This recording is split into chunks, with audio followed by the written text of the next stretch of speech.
खबर के संवाददाता शुभांगी भट्ट ने भी इस दौरान वाडिया इंस्टीट्यूट के निदेशक डॉक्टर विनीत कुमार गहलोत से खास बातचीत की। इस दौरान उन्होंने क्या कुछ कहा, सुनिए। हाल ही में वाडिया इंस्टीट्यूट में तमाम दिग्गज भूवैज्ञानिकों की एक बैठक हुई। इन तमाम फैक्टर्स को लेकर बातचीत करने के लिए इस वक्त हमारे साथ वाडिया इंस्टीट्यूट के निदेशक डॉक्टर विनीत कुमार गहलोत जी मौजूद हैं। सर, क्या कुछ, क्योंकि अभी यहाँ हाल ही में बैठक भी हुई और तमाम जो वैज्ञानिक हैं उन्होंने ये बात कही कि बड़ा भूकंप आ सकता है। बैठक में क्या कुछ अध्ययन हुआ और किन बेसिस पे ये कहा जा रहा है? हमारी बैठक के दो मुद्दे थे। एक मुद्दा तो ये था कि हमें ये जानना जरूरी है कि इतने साल से हम जो रिसर्च कर रहे हैं भूकंप के बारे में, वो कहाँ तक पहुंची है और उसमें क्या कमियां हैं, और उन कमियों को आगे कैसे और उनको ठीक करने के लिए क्या करना चाहिए हमें। वो ऐसी कौन सी चीजें हैं जिनके बारे में हमें अभी भी जिनके बारे में नॉलेज नहीं है। सबसे बड़ा मुद्दा ये था। दूसरा मुद्दा जो अक्सर हम लोग जो बात करते हैं कि साहब हिमालय 2500 किलोमीटर लंबा है, तो क्या हम ये बता सकते हैं कि वो कौन सा इलाका है जहां पे कि बड़े भूकंप आने की संभावना जल्दी है as compared to other places.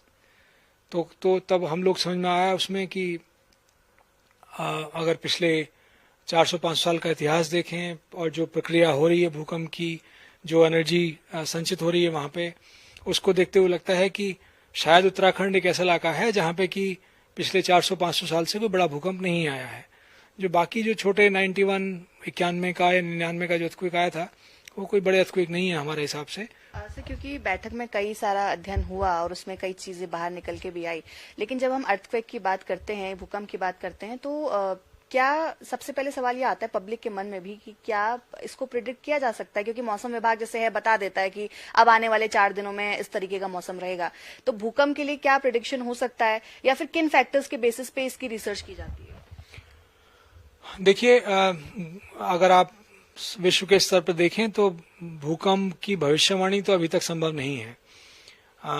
हम सब लोग बात करते हैं कि कौन से इलाके हैं जहां भूकंप आ सकता है, वो कितना बड़ा भूकंप हो सकता है, लेकिन भूकंप कब आएगा इसकी अंदाजा शायद कहीं आप विश्व में किसी भी जगह देख लीजिए तो हमारी स्थिति वैसी ही है जैसी और जगह है। लेकिन अर्थक्वेक प्रेडिक्शन की जहां तक बात है, उस पर विश्व का किसी भी कंट्री में चले जाइए, किसी भी देश में जाइए, अर्थक्वेक प्रेडिक्शन पॉसिबल नहीं है।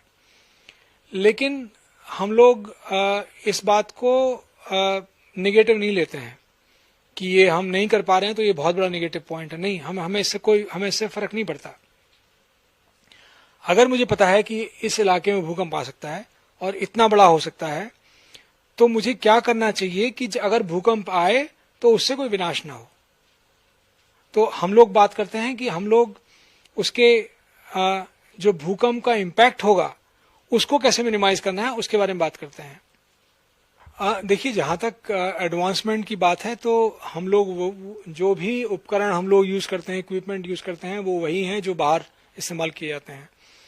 ये जरूर हो सकता है कि वहां पे अगर 100 हैं तो मेरे पास 10 होंगे, क्योंकि आपको मालूम है कि हम कोई इतने ज्यादा विकासशील देश नहीं है, हमारे पास इतना पैसा नहीं है कि हम लोग उतना इन्वेस्ट कर सकें जितना जापान या अमेरिका करता है। मेरे पास मैन पावर भी नहीं है उतनी ज्यादा, जो कमिटेड मैन पावर हो या जो एजुकेटेड मैन पावर हो। तो वो सब चीजें तो हैं, वो अंतर तो है, इसमें कोई शक की बात नहीं है। लेकिन जहां तक टेक्नोलॉजी की बात है, टेक्नोलॉजी सेम है, चाहे वो लोग जो यूज कर रहे हैं वही हम लोग यूज करते हैं। एक दूसरी जो भ्रांति हमेशा लोगों को रहती है कि जैसे कोई छोटा मोटा भूकंप आता है तो लोग फिर अटकलें लगानी शुरू कर देते हैं कि साहब कोई बड़ा भूकंप आने वाला है, बड़ा भूकंप आने वाला है। तो जो छोटे मोटे भूकंप आते हैं वो हिमालय की प्रक्रिया है कि वहां पे वो छोटे भूकंप आते हैं, उसको हम बैकग्राउंड लेवल कहते हैं।